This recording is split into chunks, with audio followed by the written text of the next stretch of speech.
Oh, wait for people to trickle in here because that was fun.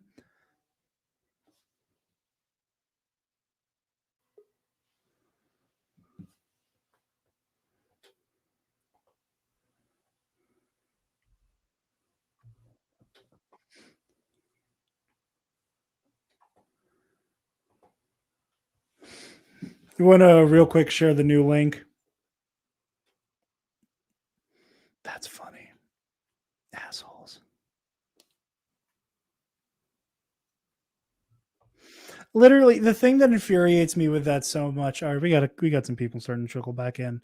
The thing that infuriates me with that so much is that like you have to be playing audio for any other company or anything like that to start swinging the hammer at you. But WB, it's like, no, you just showed footage. You just showed footage, no audio. That do be how it do. It do be how it do. Do be how it do. Hey, Nick's back. Yeah, we're gonna let the folks who were in there earlier trickle back in And not play the trailer again. and not play the trailer again. Free publicity? Never heard of her. Yeah.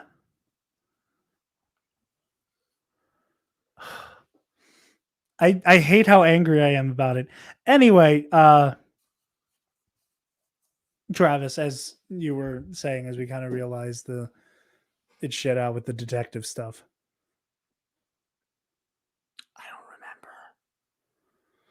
remember. Oh, so I brought up that I was excited that if this is the end of Dark, Crazy, Brutal Batman, that we can hold our heads high knowing that it goes out on a detective noir story. Mm-hmm. WB gonna WB. Thank you. Indeed.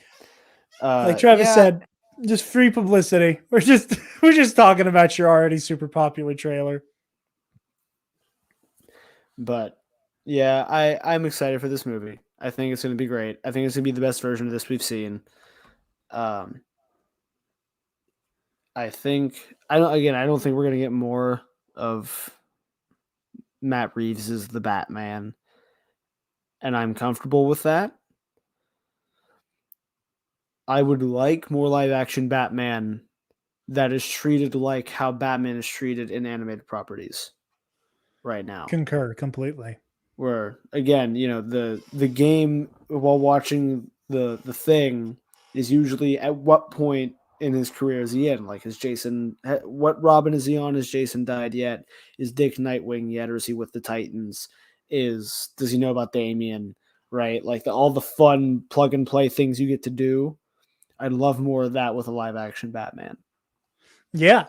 I saw there was this tweet going around that was very it was something to the effect of what is your like controversial / unpopular Batman opinion?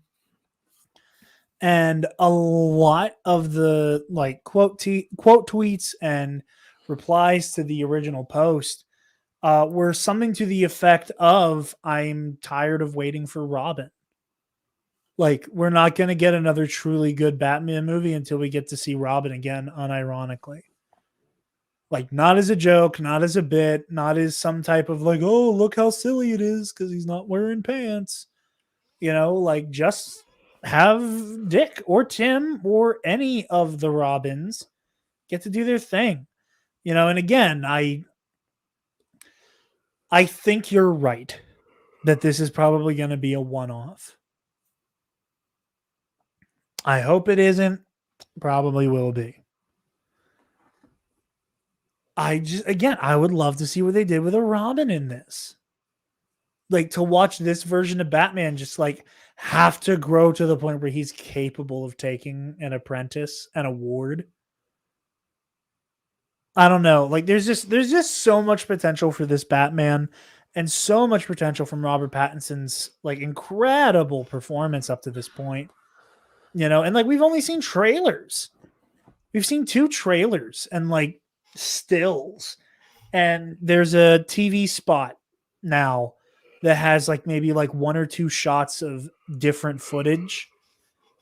but it's only 30 seconds and goes, watch the full trailer online now. I just want so much from this version of Batman already. And I think the problem is that it's a movie version. You know, like it's hard to Yeah. show that kind of growth in film because you're limited on time. Oh, yeah. What would this version of Batman do if his first Robin was Jason Todd? I think it'd be very interesting. That's a Kill. good question, Nick. Kill. Um, El I, murder. that's another thing. I really hope Bruce isn't killing in this. If he is, Oh it's no, there's whatever. no way.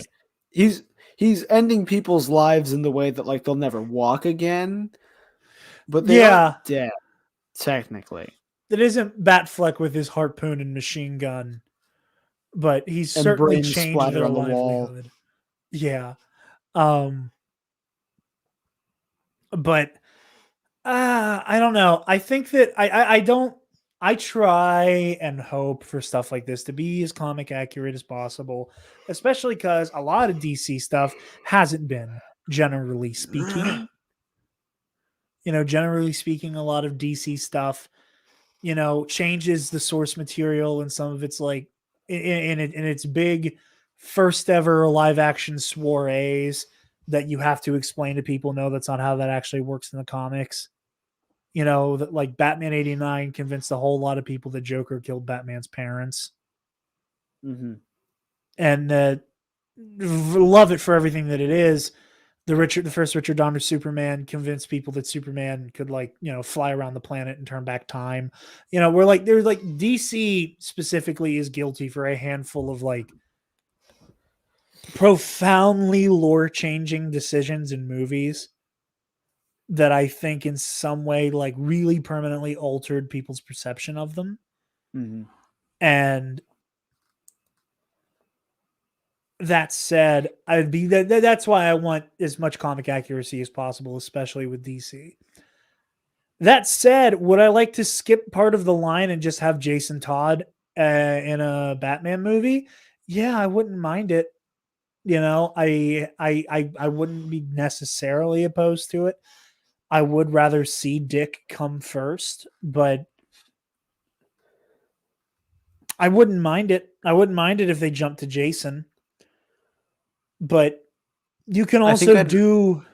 I think I'd rather have just an Under the Red Hood movie where we go in cold. Yeah. That was what I was going to say. Like that's in my opinion, like if we ever got a Batfleck anything, that's what it should be. Like, sorry, Nick, Zack Snyder's like canon be damned. The dead Robin should not be Dick. It should be Jason. We don't have to talk about that right now. Don't worry, we're not going to. But if we would ever get Under the Red Hood movie, it should absolutely drop us in cold with an already mostly established Bat family with Dick and Barbara and doing their own thing and Tim under Bruce's wing, and then the shit hits the fan with Jason. So no, I agree. I wish it was Jason too. Yeah, I feel like everyone does. It just makes so little sense to make it Dick, especially when like the arc they tried to set Bruce on. It would only make sense for Dick to be there. It doesn't matter. And universe is dead. Ha.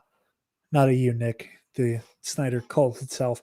But yeah, there's just limitless potential here. And it's a little thing, and I wish I could pull the trailer up to show it. But if there was one thing that I was getting a little nervous about with this, it was that it felt like it was a little too grounded and we weren't seeing him like move around beyond just like stalking around and looking scary. But the shot of him is very brief of his little like straight down with like the cape flapping above his head. Like it was that moment in this trailer, like it just gave me such chills and made my hair stand up and I just got dizzy again. It made my hair stand up, and it was just this really satisfying. Like, this feels like year two Batman. Like, this is the most year two Batman, a live action year two Batman could ever be. And I am so in love with it, and so in love with everything they're doing here. Um, Also, Zoe Kravitz's Catwoman. Oh my god! Like, again, like, this is just such an immediate. I've seen 2 trailers, and granted, we didn't see much of her in the first one, but in this one, it's like, you understand the assignment, you get it, you get the character, you get what you're going for, and it works. It's great. What do we got here? The Snyder cult is already turning on Snyder because he's praising the Batman and Matt Reeves. Yeah, well, they're a fickle bunch, aren't they? And that's nothing about Colin Farrell, man. Like, Jesus Christ. He is the Penguin. They did it. That was, I remember when that casting was announced and we were like, really? Him? I mean, I guess. And it just, he's the Penguin. He's a real life the Penguin. Oswald is in front of us now, and he's real, and he's scared. I was just so impressed. Like, yeah. I'm going to be honest. And I know the Oscars don't like cape flicks, but I also know that sometimes they try to like pander to general audiences. So who knows what happens? I would not be surprised if the Batman ends up being a little bit of an award season darling. I wouldn't be surprised either. Between the prosthetic makeup to create Penguin, this, the way it looks like this is already going to be shot, the action, Michael Giacchino, composing, Pattinson's performance already seeming incredibly powerful. There's so much here, man. I was so blown away by this, and that final shot, where with the upside down POV of Cobblepot watching Bruce just stalk towards him, like that fear of you have nowhere to go and the Batman is on your ass. I hope you didn't like having knees, because you're about to start praying and start saying goodbye to the knees, because you're gonna need Jesus, and say goodbye to the knees. Yeah, I've been waxing poetic about this trailer for a minute, Travis. So I'm gonna kick the bat talking stick back over to you. I think the thing that like a Dark Knight trilogy was missing was the comic book feel. Like, it's cool that it's super grounded. It's cool that it's one of those, like, in a weird world where a billionaire has a savior complex and also a lot of trauma, this could theoretically happen, kind of thing. Yeah. But just that feeling of it being the comic book characters, right? Like, the Penguin looks like the Penguin. People were complaining about Riddler, but we haven't really seen Riddler. And he's not going to come out in a polka dot, except question marks instead of polka dot suit, right? Especially in his first appearance. Like, the first time watching the Riddler evolve in the Arkham games is super cool, right? Like, in Origins, he's not the Riddler. He's just Edward Nygma, a tech for the police station that wants to overdo the corruption his way, and it's a bad way.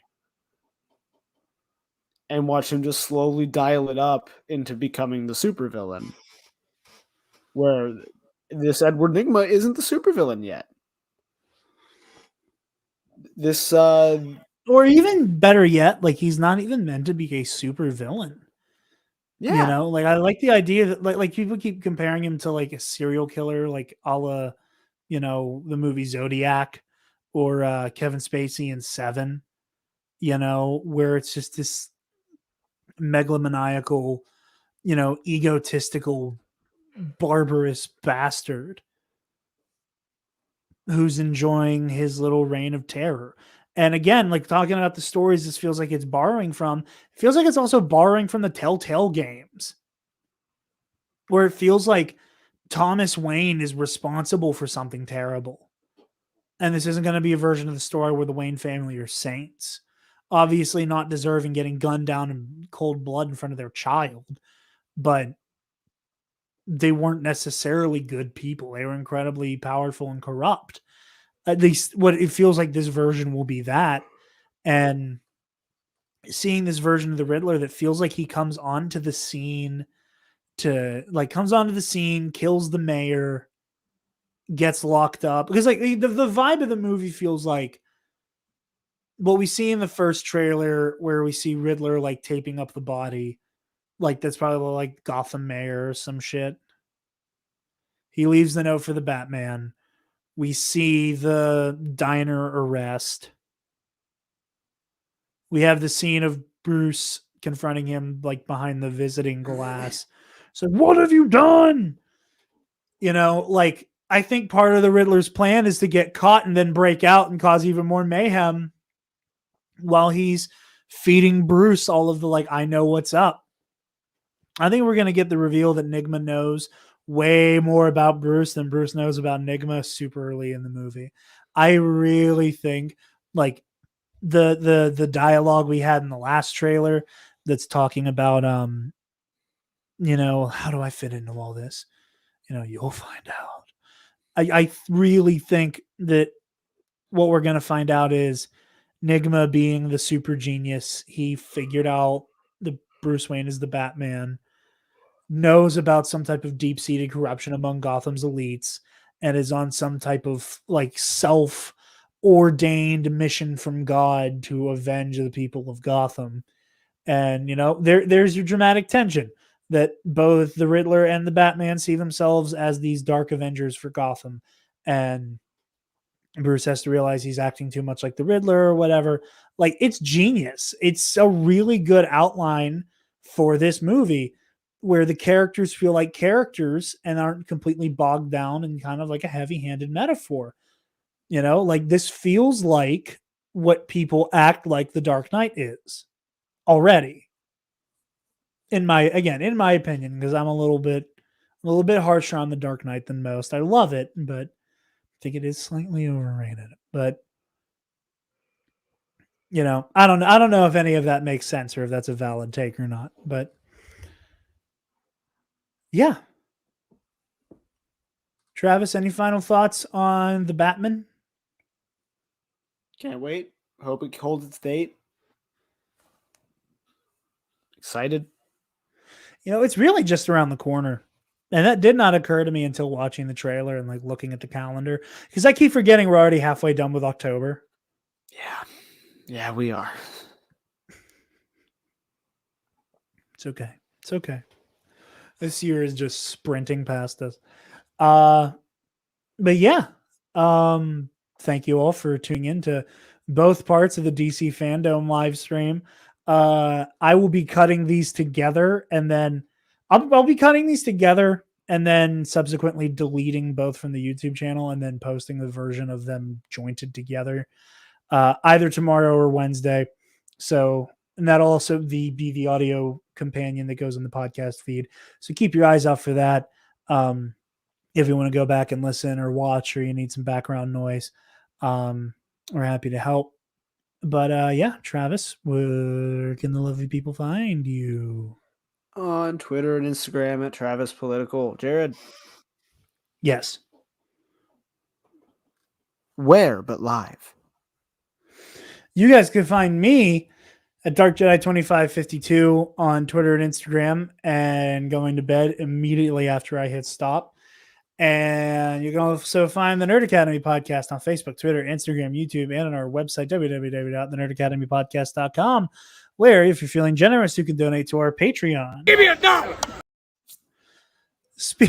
Speaking of our patrons, thank you to our $10 alumnus, Feige's Boomer Burner, Delta 9, Zach Canels, the Waffle Wizard, and Alex Jones's Gayest Frog, aka Paco. Lost the stream there for not the stream itself, but lost the comment section. And a new one from Nick. I can't tell. Oh no, that was the same one from earlier. Yeah, be sure to consider the $5 tier where you get access to the KNR Versus series. Savaggio Press versus Drengir Possessed Skier is out now. Be sure to check out Heroic History 101, which will be coming back hopefully next week with Dark Knight's Metal. We will see what happens. We're going to try to make it happen. I'm almost done with the story. tpublic.com/the Nerd Academy podcast. Be sure to like, comment, share, subscribe, do all the things. Thank you all so very much for joining us live, a late night stream, and class dismissed. Stop! Move away from the cookie jar!